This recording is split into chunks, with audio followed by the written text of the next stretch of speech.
राधे राधे मित्रों। मैं शर्मा सुनील ओम श्री हरि एस्ट्रो नाम का स्वागत करता हूं। मित्रों, ओम श्री हरि एस्ट्रो के माध्यम से आज हम आपके समक्ष लेकर उपस्थित हुए हैं कैंसर असेंडेंट यानी कि कर्क लगन के जातकों के लिए माह जून 2025 का जो ग्रहों का गोचर है वो कैसा रहने वाला है। मित्रों, अपने टॉपिक पे आने से पूर्व सबसे सर्वप्रथम हम ये जान लेते हैं कि कैंसर असेंडेंट यानी कि जो कर्क लगन के लोग होते हैं जो जातक होते हैं वो कैसे होते हैं, उनका क्या स्वभाव होता है। तो मित्रों, जैसा कि हम आप सब जानते हैं कि जो कैंसर राशि आई मीन टू से जो कर्क राशि तथा कर्क लगन होती है उसके जो ऑनर होते हैं वो मून होते हैं, चंद्रदेव जी होते हैं। और चंद्रदेव जो है वो जल तत्व ग्रह है, जल की अधिकता होती है ऐसे लोगों में।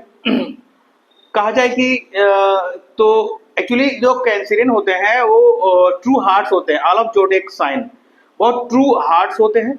और किसी पर भी यानी कि सामने वाले पर बिना सोचे बिना परखे आंख मूंद कर उस पर भरोसा भरोसा कर लेते हैं। फैमिली लाइकर होते हैं, फैमिली को पसंद करते हैं, एक दूसरे के साथ उठना बैठना पसंद करते हैं। लेकिन एक दिक्कत जल तत्व जो होता है, तो जल तत्व की अधिकता होने के कारण ये थोड़े ओवर सेंसिटिव होते हैं। इनके मन और मस्तिष्क में कुछ ना कुछ चलता ही रहता है। कहते हैं ना, चंद्रमा मन सो जाए, तो यानी कि चंद्रमा जो है मन का गोतक होता है। तो अगर जन्म पत्रिका में कर्क लगन या कर्क राशि वालों की अगर मून की प्लेसमेंट अच्छी नहीं है जन्म में बर्थ चार्ट में, तो थोड़ा सा दिक्कत रहती है। ओवरऑल अगर कहा जाए, all of zodiac sign the cancerian is a true heart, very short person and मतलब वेरी मतलब एक चीज और है इनके साथ कि इनकी जो मेमोरी होती है वो बहुत शार्प होती है। आप 2 साल पहले कोई चीज या 6 महीने पहले कोई चीज देकर इनको दे दीजिए और फिर आप 6 महीने बाद मांगी वो चीज, तो वो चीज आपको परफेक्टली जहां रखा होगा वहीं से उठाकर आपको देंगे। कहने का तात्पर्य है मेमोरी अच्छी होती है, याददाश्त अच्छी होती है, कोई भी चीज रखकर भूलते नहीं है, इस तरीके के पर्सन होते हैं। तो मित्रों, आइए बात करते हैं कर्क लगन के जातकों के लिए माह जून 2025 का जो गोचर है ग्रहों का वो कैसे रहने वाला है। मित्रों, फर्स्ट ऑफ ऑल अगर बात करें तो देखिए लगन में जो है मार्स आए हुए हैं, मंगल आए हुए हैं। मंगल जो है कर्क लगन वालों के लिए योग कारक ग्रह कहे गए हैं, क्योंकि ये आपके 10th और 5th लॉर्ड होते हैं। लेकिन 10th और 5th लॉर्ड होकर नीच के होकर ये आपके लगन में है और मित्र राशि में है। मंगल मित्र राशि में तो है, नीच के हैं। एक्चुअली कहा जाए तो योग कारक ग्रह है लेकिन कमजोर है। और मंगल नीच का थोड़ा सा एक साइड इफेक्ट ये रहता है कि कहीं ना कहीं आपके मन में जो है वो नेगेटिव थॉट्स देंगे बेवजह। किसी से आप उलझिए मत इस पीरियड में। ये जो पीरियड है मंगल का लगन में रहने का, ये 6 जून तक यानी महीने के सिर्फ 6 महीने के पहले 6 दिन तक ये यहाँ विराजमान है। उसके बाद ये अपना राशि परिवर्तन करके ये सिंह राशि में चले जाएंगे, आपके सेकंड हाउस में चले जाएंगे। लेकिन जब तक मंगल देव यहाँ है तब तक मेरा आपसे निवेदन ये है कि भाई किसी से भी बेमतलब उलझिएगा मत, शांत रहिए, अपने जो एंगरनेस है उसको कंट्रोल करके रखिए। साथ ही प्रॉपर्टी का कोई भी अगर डील हो या फिर कोई डिस्प्यूट अगर है या भाई से कोई डिस्प्यूट है, तो थोड़ा सा अपने आप को कंट्रोल कर रखिए। उसमें आपका शांत वातावरण ही कोई अच्छा हल निकाल सकता है, अदरवाइज समस्या होंगी। प्रॉपर्टी डील अगर कर लेंगे इस पीरियड में दूसरे पे भरोसा कर तो नुकसान हो सकता है। इस तरह की चीजें यहाँ मंगल आपको दे सकता है। क्योंकि यहाँ हालांकि केंद्र में तो है लेकिन कमजोर है, नो डाउट बलहीन है, तो थोड़ा सा आपको अलर्ट आना पड़ेगा। कोशिश कीजिएगा कि थोड़ा इस चीज का भी ध्यान रखें कि थोड़ा फास्ट ड्राइविंग ना करें, सर पर चोट वोट ना लगे, इस चीज का भी आप थोड़ा ध्यान रखें। इसके अलावा देखिए बात करते हैं जुपिटर की। तो देखिए जुपिटर आपका जो है यानी कि जो कर्क लगन वालों के लिए जो जुपिटर होता है वो 9th और 8th लॉर्ड होकर यानी कि ऋण रोग रिपु और भाग्येश होकर वो आपके 12th हाउस में हैं। इसका मतलब ये हुआ कि भाई 6 लॉर्ड होकर इनका 12th हाउस में बैठना यानी कि शुभ कार्यों में व्यय हो सकता है, धन का व्यय हो सकता है, में भी व्यय हो सकता है, नो डाउट। साथ ही साथ ये भागेश भी है, भागेश होकर मतलब भागेश, तो कहीं ना कहीं कह सकते हैं कि अगर जो लोग स्टूडेंट तो कहीं ना कहीं उनकी पढ़ाई में कुछ ना कुछ एक आ सकता है। इसके अलावा अगर कहीं कोई आपका व्यापार है और आप जो है विदेश से अगर व्यापार का लिंक है तो हाँ, तो वहां पर आप कोई फायदा दे सकते हैं। लेकिन ओवरऑल 12th का जो जुपिटर होता है वो आपको जो है डेफिशिएंसी ऑफ मनी देगा, और इसके अलावा दवाई पर खर्चा देगा, बड़े बुजुर्ग पर खर्चा देगा, और फिर अगर स्टूडेंट हैं या फिर पढ़ाई लिखाई की सामग्री पर अननेसेसरी व्यय आपको देगा। इस तरीके की चीजें जो है जुपिटर यहाँ देगा। इसके अलावा बात करें देखिए शुक्रदेव की। देखिए शुक्रदेव जो है कर्क लगन वालों के लिए जो है आपके 11th लॉर्ड और आपके 4th लॉर्ड, यानी कि यानी कि आयेश और आपके सुख भाव के स्वामी होकर ये आपके 10th हाउस में बैठे हैं। अच्छी पोजीशन है इनकी। सुख भाव के स्वामी का 10वें भाव में बैठना और वहां से अपने भाव को देखना, ये बहुत अच्छा है। यानी कि जो ये पीरियड है, शुक्र यहाँ पर जो है ऑलमोस्टली पूरे महीने लगभग 28 जून तक यहाँ विराजमान है। 28 जून तक का जो पीरियड है वो आपके लिए अच्छा है। सुखों में वृद्धि होगी, नो डाउट। माता से अच्छे संबंध रहेंगे, माता आपसे प्रसन्न रहेंगी, और कहीं ना कहीं माता का जो सहयोग आपके काम धंधे पर रहेगा, परोक्ष या अपरोक्ष किसी भी तरीके से ये पीरियड जो होगा उसमें माता का जो है काफी सहयोग आपको अपने काम धंधे में मिलने वाला है। इसके अलावा देखिए एकादश होकर ये आपके 10वें भाव में बैठना, हालांकि केंद्र में बैठे हैं, नो डाउट, तो कोई इतनी बड़ी समस्या नहीं, लेकिन कहीं ना कहीं मैं कहूंगा कि जो लाभेश है या जो आयेश है वो अपने से 12वें है, तो थोड़ा सा स्ट्रगल हो सकता है जो है लाभ कमाने में, या फिर मित्रों के साथ थोड़ी अनबन हो सकती है इस पीरियड में। मैं तो ये कहूंगा कि मित्र अगर कुछ उधार मांगे तो उसको ना दीजिएगा, अदरवाइज वो पैसे मिलने में समस्या आपको आगे रहेगी। इस तरह की चीजें यहाँ बनेंगी। अब इसके बाद देखिए बात करते हैं हम 11th हाउस में सूर्य देव विराजमान है और बुध देव, यानी कि सन और मरकरी, यानी कि बुध आदित्य योग आपका लगा हुआ है, बहुत अच्छा योग है। क्योंकि सूर्य देखिए आपके जो है 2nd हाउस 2nd लॉर्ड है, द्वितीय से आपके जो है धन भाव के स्वामी का जो है आय भाव में बैठना एक अच्छा माना जाता है, और ये अपने से हो गए करीब अपने से 10वें भाव में बैठे हैं, तो कहीं ना कहीं अच्छा है। मतलब आप अपनी मेहनत से अपने कर्म से जो है आय की प्राप्ति करेंगे। सरकार की तरफ से आपको धन लाभ होने के चांसेस हैं। अगर राजनीति में है तो नो डाउट राजनीति में नई जिम्मेदारियां आपको मिलेंगी, जिससे आपको फायदा होगा, आपका वर्चस्व बढ़ेगा, आपका पद बढ़ेगा, आपका कद बढ़ेगा, इस तरह की चीजें रहेंगी। इसके अलावा देखिए आपका मरकरी भी यहाँ विराजमान है। मरकरी जो है आपके द्वादश और आपके 3rd लॉर्ड, यानी कि आपके 3rd और 12th लॉर्ड होकर ये यहाँ बैठे हैं, 11वें भाव में बैठे हैं। तो कहीं ना कहीं शॉर्ट ट्रिप ट्रेवलिंग से आपको जो है आर्थिक दृष्टिकोण से जो है फायदा रह सकता है। बुआ बहन इस तरीके के लोग जो आपके हैं वो आपके जो है लाभ में, यानी कि आपको सहयोग दे सकते हैं, सहयोग मिलेगा, उससे आपको फायदा होगा, और उसी से किसी न किसी तरीके से आपको जो है लाभ मिलेगा, उनसे फायदा होगा। इसके अलावा देखिए बात करते हैं यहाँ पर आपके शनि देव की। तो देखिए जो सैटर्न है वो आपके 7th और 8th लॉर्ड 7th और 8th लॉर्ड होकर वो आपके भाग भाव में बैठे हैं। निसंकोच ये धर्म का भाव है, ये भाग भाव है, तो और ये स्पाउस है, तो कहीं ना कहीं ये पीरियड में ये इंगित करता है कि आप अपने स्पाउस के साथ स्पिरिचुअल ट्रेवलिंग कर सकते हैं, घूमने फिरने जा सकते हैं। इसके अलावा 8th लॉर्ड होकर ये 9th हाउस में बैठे हुए हैं, तो 8वां भाव जो होता है बाधा का भाव होता है, यानी कि जो बाधाएं है, जो अड़चने हैं, तो कहीं ना कहीं भाग भाव को थोड़ा सा ये जो है रिफ्लेक्ट करेगा, कहीं ना कहीं कुछ बाधाएं देगा। भाग का कहा जाए तो 100% आपको जो है सहयोग नहीं मिलेगा, लेकिन इसके लिए आप शनिदेव के कुछ उपाय कीजिए। और दूसरा सैटर्न है आपके भाग भाव में है, और सैटर्न जो है वो शनि चलते हैं, उनकी स्पीड भी धीरे है, तो धीरे धीरे भाग में बढ़ोतरी करेंगे। इसके लिए आप जरूरी है कि अपने से छोटे लोगों का, या पद में छोटे हों या आपकी उम्र में छोटे हों, उनका मान सम्मान आप बनाए रखें, उनकी मदद करें, गरीब लोगों की मदद करें। इस यथा सामर्थ्य जो भी सामर्थ्य है आपकी ये आप सब करें तो अच्छा रिजल्ट यहाँ मिलेगा। राहु देव जी देखिए विराजमान है आपके अष्टम भाव में। अष्टम भाव जो होता है वो आपके गुप्तांगों का भाव होता है, प्राइवेट पार्ट्स का भाव होता है।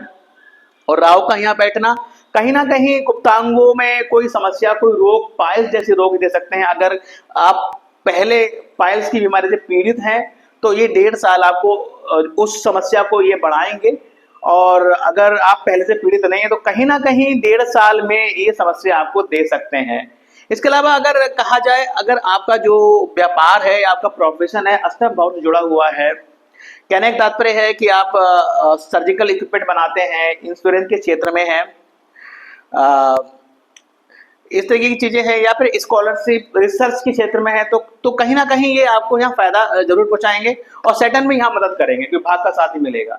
तो ये जो है कहीं ना कहीं आपको, और देखिए राहु क्या आकस्मिकता का कारक है, और ये जो है ये जो 8th हाउस है ये गुप्त विद्याओं के साथ साथ गुप्त धन का कारक भी है। तो कहीं ना कहीं ये पॉसिबिलिटी बहुत हो सकती है कि भाई आपको कोई अचानक से कोई जो है धन लाभ की प्राप्ति हो, इस तरह की चीजें रह सकती हैं। अब देखिए केतु आपके जो है 2nd हाउस में विराजमान है। 2nd हाउस में केतु यानी कि आपके वाणिज्य भाव में केतु है, आपके वाणी के भाव में केतु है। केतु देव जो होते हैं वो एक्चुअली क्या करते हैं, केतु देव आपके यहाँ 1.5 साल तक ये विराजमान रहने वाले हैं, नो डाउट, ये तो आपको पता ही है।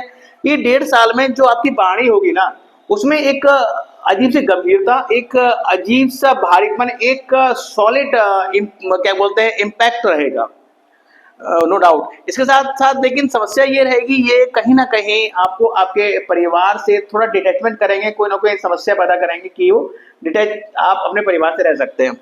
इसके अलावा देखिए ग्रहों के जो चेंजेस जो इस माह होंगे, देखिए जो आपके मार्स हैं वो पंचम भाव में आएंगे, यानी कि पंचम राशि में सिंह राशि में आएंगे, 2nd भाव में आएंगे, और मार्च 7 जून को यहाँ विराजमान हो जाएंगे और 27 जुलाई तक यहाँ रहने वाले हैं। मंगल केतु का कॉम्बिनेशन हो गया, राहु का भी कनेक्शन हो गया, तो कहीं ना कहीं ये जो पीरियड है, मतलब ओवरऑल अगर मैं कैंसरियन के लिए कहूँ तो भाई आपको 27 जुलाई तक अपनी वाणी पर बहुत नियंत्रण रखना पड़ेगा, बहुत संयम रखना पड़ेगा, वरना जो है आप अपने घर, अपने परिवार से, कुटुंब से जो है कोई ना कोई किसी बात पर आप उलझ जाएंगे और उनसे दूरियां बनने के चांसेस यहाँ रहेंगे। साथ ही मैं कहूँगा कि कोई भी प्रॉपर्टी का अगर घर में परिवार में चल रहा है कि प्रॉपर्टी इशू चल रहा है तो उसमें भी थोड़ा सा आप शांत रहें, क्योंकि ये जो समय है ये आपके लिए अच्छा नहीं है। कोई प्रॉपर्टी डील करने से पहले आप 10 बार सोच लें, विचार कर लें। अगर पोस्टपोन हो सकती है वो डील तो उस डील को पोस्टपोन करें, अदरवाइज बहुत जांच परख के और अपनी, या इसके साथ साथ मैं तो ये कहूंगा कि अपनी कोई भी डील करने से पहले अपनी जन्म पत्रिका का किसी एस्ट्रोलॉजर दिखा लीजिए उसको, उसके बाद डील कीजिए, वरना नुकसान होने के चांसेस यहाँ बन रहे हैं भाई। इस चीज को थोड़ा ध्यान रखिए, भाई के संबंध भी बिगड़ सकते हैं, भाई परिवार से, तो थोड़ा सा यहाँ पर ध्यान आपको रखना पड़ेगा। हालांकि योग कारक ग्रह है, लेकिन केतु के साथ बैठेंगे तो एक कहते हैं ना अंगारक योग टाइप का बन जाता है, तो थोड़ा सा दिक्कत यहाँ देंगे। इसके अलावा देखिए इसके बाद जो आपके सूर्य देव की बात अगर हम करें, देखिए सन जो है 14 जून तक यहाँ रहने वाले हैं, नो डाउट यहाँ अच्छा रिजल्ट देंगे। इसके बाद जैसे 15 जून आएगा ये आपके मिथुन राशि में यानी कि 12th भाव में आ जाएंगे, यानी कि सेकंड लॉर्ड का 12th हाउस में बैठना थोड़ा सा यहाँ पर ये इंगित करता है कि भाई जो आपकी सेविंग है, जो आपका धन भाव है, वो कहीं ना कहीं उसका व्यय होते हुए दिख रहा है। तो अब वो व्यय किस रूप में हो सकता है, देखिए वो व्यय इस रूप में हो सकता है, पिता का स्वास्थ्य बिगड़ सकता है, उनको आपको एडमिट कराना पड़ सकता है, उनकी दवाई पे खर्चा हो सकता है, इस तरीके की चीजें रह सकती हैं। साथ ही साथ इसके अलावा अगर कोई गवर्नमेंट ड्यूज या गवर्नमेंट टैक्सेशन आपने समय से पे नहीं किया है या एरिया समय से पे नहीं किया है तो उसमें आपको पनिशमेंट सरकार दे सकती है और आपको पेनाल्टी भरनी पड़ सकती है। तो इस पीरियड में ध्यान रखिएगा कि कोई जो है गवर्नमेंट ड्यूज या एरियर आप पर है तो उसको जो समय रहते रहते जमा कर दीजिए, अन्यथा जो ये पीरियड रहेगा 15 जून से 15 जुलाई तक का, इस पीरियड में जो है इस बात की बहुत संभावना है कि सरकार की तरफ से आपको कोई ना कोई पनिशमेंट पड़ सकती है और जिसमें आपका धन या आपके जुड़े हुए पैसे, सेविंग जो है खत्म हो सकती है। इस तरह की चीजें यहाँ रह सकती हैं। इसके अलावा देखिए बात करते हैं बुध देव की, जो मरकरी है, देखिए मरकरी जो है 5 जून तक यहाँ रहने वाले, उसके जैसे 6 जून आएगा मरकरी यहाँ 12th हाउस में आ जाएंगे, जो कि 21 जून तक यहाँ रहने वाले हैं। तो यहाँ मरकरी अपने अपने घर में आ जाएंगे, तो यहाँ आप मजबूत दिखेंगे। तो एक तरीके से विपरीत राजयोग हो जाएगा। एक उच्च भाव का स्वामी यहाँ 12th हाउस में है, तो कहीं ना कहीं अगर आप आईटी, मल्टीमीडिया या कुछ ऐसे प्रोफेशन से जुड़े हुए हैं जो कम्युनिकेशन इसका स्किल, सॉरी, जो क्या कहते हैं कि दूर संचार और ऐसे यूट्यूब वगैरह इस तरीके से अगर आप व्यापार से जुड़े हुए हैं, तो कहीं ना कहीं आपको यहाँ पर जो है उसका लिंक आपका उसमें प्रोग्रेस होगी। शुभ योग है ये आपके लिए। साथ ही इसमें जो है विदेश से लिंक बन सकते हैं, विदेशी आय की प्राप्ति हो सकती है। इस तरह की चीजें यहाँ रह सकती हैं। और साथ ही साथ यहाँ पर देखिए आपके निर्णयों से भी जो है आपको थोड़ा सा वो रहना पड़ेगा कि भाई देखो, जो ये 3rd हाउस है वो आपके शॉर्ट ट्रिप ट्रेवलिंग का भी है और आपके निर्णयों का भी है। तो निर्णय थोड़े से आप अच्छे सोच समझ के लेने पड़ेंगे ताकि किसी प्रकार को नुकसान ना हो। हालांकि वहां पर अपनी राशि में तो इतनी समस्या नहीं हो सकती, लेकिन साथ ही साथ यहाँ पर ये भी कह सकते हैं हम कि कहीं ना कहीं आपके शिवलिंग से और आपके पड़ोसियों से आपके कुछ रिश्ते बिगड़ सकते हैं। तो थोड़ा सा इस चीज के लिए अलर्ट आप रहे। इसके बाद जैसे ही बुधदेव जी फिर राशि चेंज करेंगे और ये 22 जून को जो है कर्क राशि में आ जाएंगे यहाँ। तो यहाँ पर कर्क राशि में आना तो कहीं ना कहीं थोड़ा सा इस चीज को इंगित करेगा कि भाई आप अगर जॉब के लिए पहले से जॉब सोच रहे हैं और तो कहीं ना कहीं नौकरी तलाश में है, तो इस पीरियड में जो पीरियड रहेगा 29 अगस्त तक का 22 जून से, तो आपकी नौकरी आपको मिलने के चांसेस अगर रहेंगे तो वो इस 12th हाउस से रिलेटेड रह सकते हैं। अस्पताल, हॉस्पिटल हो गया, कोर्ट कचहरी हो गया, इस तरह की चीजें रह सकती हैं। और साथ ही साथ देखिए 12th लॉर्ड का लगन में बैठना इस चीज को इंगित करता है कि अपने स्वास्थ्य के प्रति थोड़ा सा आप ध्यान रखें। और इसके बाद देखिए शुक्र की बात करते हैं। शुक्र देव जी जो है करीब 29 जून को, देखिए 29 जून को अपनी राशि परिवर्तन करके ये जो है वृषभ राशि में आ जाएंगे, अपनी ही राशि में आ जाएंगे। और यहाँ जो है ये 25 जुलाई तक रहने वाले हैं। तो ये जो पीरियड होगा ना बहुत अच्छा होगा। शुक्र का अपनी राशि में बैठना, यानी कि एकादश का स्वामी एकादश में बैठना, 11th लॉर्ड 11th हाउस में जब बैठेगा, स्वग्रह होकर बैठेगा, तो बहुत सारा आपको जो है आपकी जो इनकम में बढ़ोतरी करेगा, आपको आर्थिक दृष्टिकोण से बहुत लाभ पहुंचाएगा। साथ ही साथ कोई भी अगर इशू चल रहा हो किसी महिला या फिर माता का कोई आपका कोई मनमुटाव हो, तो वो भी जो है समस्याओं को समाधान करेगा। साथ ही साथ यहाँ पर प्रॉपर्टी और वाहन की अगर आप प्लानिंग कर रहे हो तो वो भी होते हुए दिखेगा। जो पीरियड रहेगा जैसे वीनस जो है 11th हाउस में आएंगे, और कहते हैं ना जो ये उच्च भाव में आएंगे उनका घर है, तो ये चीजों को बढ़ा देता है, स्प्रेड कर देता है। यानी कि अगर आपके पास वाहन है तो मोर देन वन वाहन, यानी कि एक आध वाहन और ले सकते हैं आप। अगर आपके पास घर है तो एक आध घर और हो सकते हैं। मल्टीपल प्रॉपर्टीज और मल्टीपल जो है वाहन आपको दे सकता है, आपकी इनकम को बढ़ा सकता है, स्प्रेड कर सकता है। आप अपने मित्रों के साथ यहाँ घूमने फिरने जा सकते हैं, पार्टी कर सकते हैं, घर में कोई मांगलिक कार्य भी हो सकता है। इस तरीके की चीजें आपको होती हुई यहाँ दिख रही हैं। अब देखिए इसके बाद अगर हम बात करें स्टूडेंट के लिए जो ये समय है, देखिए स्टूडेंट के लिए जो समय है, देखिए एयर पंचम भाव का स्वामी देखिए नीच का होकर बैठा है, ठीक है। उसके बाद यहाँ आ जाएगा, यहाँ भी कहीं ना कहीं पीड़ित ही रहेगा। तो और जुपिटर की पोजीशन भी अच्छी नहीं है, तो स्टूडेंट के लिए कहा जाए तो थोड़ा टफ टाइम है ये। मेहनत ज्यादा करनी पड़ेगी, रिजल्ट उनको उस हिसाब से नहीं मिलेगा। बात करें मैरिज की, देखिए शुक्र की पोजीशन अच्छी है, शुक्र यहाँ आ जाएंगे तो नो डाउट, लेकिन जुपिटर की पोजीशन तो अच्छी नहीं है। लेकिन मैं फिर भी ये कहूंगा कि शुक्र को देखकर, और दूसरा 7th लॉर्ड भी अच्छी पोजीशन में है यहाँ, तो कहीं ना कहीं मैरिज के लिए मैं यस बोलूंगा कि इस पीरियड में हो सकता है, पॉसिबिलिटी है कि आपका कहीं से रिश्ता आए और आप उसके लिए हाँ कह दें, बात बन जाए। इस तरह की चीजें यहाँ रह सकती हैं। सेफ डेटिंग के लिए मैं अगर कहूँ तो जैसे ही जो मरकरी यहाँ आएंगे तो सेफ डेटिंग के लिए अच्छा पीरियड रहेगा। आपको फाइनेंशियली जो है प्रॉफिट होने के चांसेस यहाँ बढ़ेंगे। और ये राशि परिवर्तन जो था ग्रहों का वो आपको मैंने बताया। इसके साथ देखिए मैं आपको बताऊं कि जो कैंसरियन होते हैं ना, इनके साथ एक समस्या, कैंसरियन के साथ देखिए लगन 1st हाउस में 4 नंबर राशि होती है और 7th हाउस में जो है 10 नंबर राशि होती है। यानी कि चंद्र और सैटर्न, यानी कि मून और सैटर्न, यानी कि चंद्र और शनि का एक ऑपोजिशन होता है, तो इसे हम विष योग बोलते हैं। तो इन लोगों के जो लाइफ में जो इनका वैवाहिक जो होता है ना, जो इनकी मैरिज लाइफ होती है, वो थोड़ी सी कहीं ना कहीं एडजस्टमेंट वाली होती है, क्योंकि जो आपका स्पाउस होता है वो बहुत प्रैक्टिकल होता है, लेकिन वो अपने पर्सनल अपीयरेंस के प्रति अवेयर नहीं होता। और आप जो होते हैं, आप बहुत डीप सोच होते हैं, आप जो ट्रू हार्ट्स होते हैं, दूसरों पे ऐसे भरोसा कर लेते हैं। लेकिन ये जो है, ये सेवंथ जो स्पाउस है वो ऐसे भरोसा नहीं करता, बहुत प्रैक्टिकल होता है। तो कहीं ना कहीं विचारों में थोड़ा सा अलगाव होता है। ओवरऑल अगर पोजीशन ग्रह की अच्छी है तो लाइफ चलती रहती है विद एडजस्टमेंट। साथ ही बात करें, देखिए कैंसर वालों के लिए का जो घर होता है ना, वो बहुत सुंदर होता है, नो डाउट बहुत सुंदर होता है। इनके जो फादर होते हैं वो बहुत कहते हैं ना, खुश मिजाज टाइप नेचर के पर्सन होते हैं। इसके अलावा मित्रों देखिए, इस माह बात की जाए तो संकष्टी चतुर्थी 14 जून की है, विनायक 28 जून की पड़ रही है। मंगल की पोजीशन देखिए, आपका योग कारक ग्रह है, लेकिन इस पीरियड में जो मंगल की पोजीशन आपकी अच्छी नहीं बनी हुई है। तो कोई अगर समस्या है, भाई से वाद विवाद हो रहा है, या प्रॉपर्टी को लेकर कुछ डिस्प्यूट हो रहा है, या फिर नेगेटिव विचार आ रहा है, लड़ाई झगड़ा होने के चांसेस हैं, कोर्ट कचहरी हो रहा है, तो आप गणेश चतुर्थी जो है, संकष्टी और विनायक चतुर्थी का व्रत रखिए।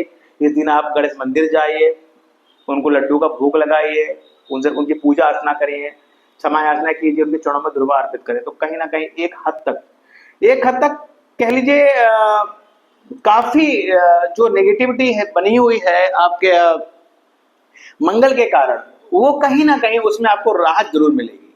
इसको आप कीजिए। बात करते हैं प्रदोष की। देखिए रवि प्रदोष और सोम प्रदोष, यानी कि 8 जून को रवि प्रदोष है और सोम प्रदोष जो है 23 जून को है। आप देखिए आपके फर्स्ट हाउस में 4 नंबर राशि पड़ी है, यानी कि आप कैंसरियन हैं, आप जल तत्व के ग्रह, जल तत्व के जो ग्रह चंद्रमा वो आपका मालिक है, आपका शरीर है, तनुभाव है आपका। और ऐसे में आपको मैं सदैव ये सजेस्ट करता हूं कि भाई, क्योंकि आपके मन में कंटिन्यू एक विचारों का चैटर चलता रहता है, आपका दिमाग कभी शांत नहीं रहता, कुछ ना कुछ आप सोचते रहते हैं, चलता रहता है। तो उससे आप क्या होता है, ओवर थिंकर बन जाते हैं। इस तरह की चीजें हैं। तो आप नहीं भी हैं तब भी देखिए, मैं कहूंगा आपके लिए प्रदोष व्रत आपके लिए जो है रामबाण उपाय है। आप प्रदोष व्रत जो महीने में 2 पढ़ते हैं, रवि और सोम, आप व्रत कीजिए, शिवालय जाइए, शिव जी को जलाभिषेक कीजिए, उन्हें क्षमा याचना कीजिए, पूजा अर्चना कीजिए, और हो सके तो ओम नमः शिवाय नहीं, पंचाक्षर मंत्र का एक माला जाप अवश्य करें। जरूरी नहीं आप रुद्राक्षी माला लेके जाएं, आप शिवलिंग के सामने बैठ जाइए और अपनी आंखों को बंद किए बिना शिवलिंग को निहारते हुए आप अपने मन में योग मुद्रा में बैठकर आप इस मंत्र का जाप कर सकते हैं। पंचाक्षर मंत्र ओम नमः शिवाय का आप 108 बार जाप कर सकते हैं। बहुत चीजें आपकी जो है चेंजेस होंगी, मन में जो नकारात्मकता है वो दूर होगी, मन स्ट्रांग होगा, स्टेबिलिटी आएगी, उसमें विचारों की अधिकता है जिस कारण बहुत कंफ्यूजन रहता है, वो सब दूर होगा। साथ ही साथ मैं आपको हमेशा बोलता हूं कि कम से कम साल में 2 बार आप रुद्राभिषेक अवश्य कराएं। नहीं करा सकते हैं, सामर्थ्य नहीं, साल में 1 बार तो जरूर कराएं। अगर वो भी नहीं करा सकते हैं तो प्रत्येक सोमवार को, स्पेशली प्रदोष में, आप जो है दूध लेकर शिवलिंग पर दूध चढ़ाएं, मतलब उनका उससे जलाभिषेक करें, तो आपको बहुत राहत मिलेगी। आपके शारीरिक जो कष्ट है उनका भी निवारण होगा। इसके अलावा देखिए अमावस्या 25 जून को है। अब देखिए आपकी जन्म पत्रिका में जो ट्रांसिट है उसमें राहु की पोजीशन तो अच्छी नहीं है, आप कहीं ना कहीं से पीड़ित हैं या फील कर रहे हैं पीड़ित होना, या कह लीजिए आपके बर्थ चार्ट में राहु आपका अच्छा रिजल्ट आपको नहीं दे रहा है। तो आप अमावस्या वाले दिन जो है सुबह जल्दी उठकर ब्रह्म मुहूर्त में उठें, श्री विष्णु सहस्रनाम का पाठ करें। अगर पाठ करना आपके लिए पॉसिबल ना हो तो मोबाइल में ऑडियो में किसी भी टेप रिकॉर्डर में उसको लगा लीजिए और उसको सुनिए। इसके अलावा आप बहते जल में जो है नारियल प्रभावित करें। अगर ये व्यवस्था भी ना हो तो यथा सामर्थ्य आप मंदिर में नारियल दान कर सकते हैं। इसके अलावा पितरों के निमित्त ब्राह्मणों को कुछ दान दक्षिणा करें, गरीबों को भोजन कराएं। इस दिन जरूरी नहीं है कि आप 10 लोगों को भोजन कराएं। आपकी पॉकेट में अगर एक व्यक्ति को भोजन कराने का पैसा है तो आप एक व्यक्ति को भोजन करा सकते हैं, जो नीडी है उसको, लेकिन जिसको आवश्यकता है उसको। अगर वो भी नहीं है तो आप एक 5 रुपए का बिस्किट लेकर आप उसको दे सकते हैं, वो भी माना जाएगा। कहीं ना कहीं वो भी इसकी रेमेडीज रहेगी। इसके अलावा देखिए पूर्णिमा 11/6 पूर्णमासी जो है 11 जून को है। देखिए आपका सीधा सीधा संपर्क जो है चंद्रदेव से है, मून से, और पूर्णिमा जो है उस दिन चंद्र जो है पूर्ण रूप में होते हैं। उस दिन आप शाम के वक्त जब चंद्रमा साफ अपने पूर्ण मुद्रा में जब होते हैं तो क्या हो, उस दिन आप शाम को नहा धोकर उनको अर्घ दीजिए, जलाभिषेक कीजिए। साथ ही 10 मिनट कम से कम नीले आसमान के नीचे आप बैठिए और खुली आंखों से चंद्रदेव को निहारिए। इससे आपको जो है आपका चंद्र जो है मजबूत होगा, आपको शारीरिक कष्ट भी जो है दूर होंगे। बात करते हैं देखिए इस माह लगने वाले गज केसरी योग की 4, 12, 19 और 25 जून 4, 12, 19 और 25 जून 4 दिन गज केसरी योग लगेगा। मैं सदैव कहता हूं तथा हमारी ज्योतिष में ये प्रमाणित बात है कि भाई जिन जातक और जातिकाओं की जन्म पत्रिका के अच्छे भावों में गज केसरी योग विद्यमान होता है, वे जातक और जातिकाएं बहुत थोड़ी सी मेहनत से फर्श से अर्श पर पहुंच जाते हैं।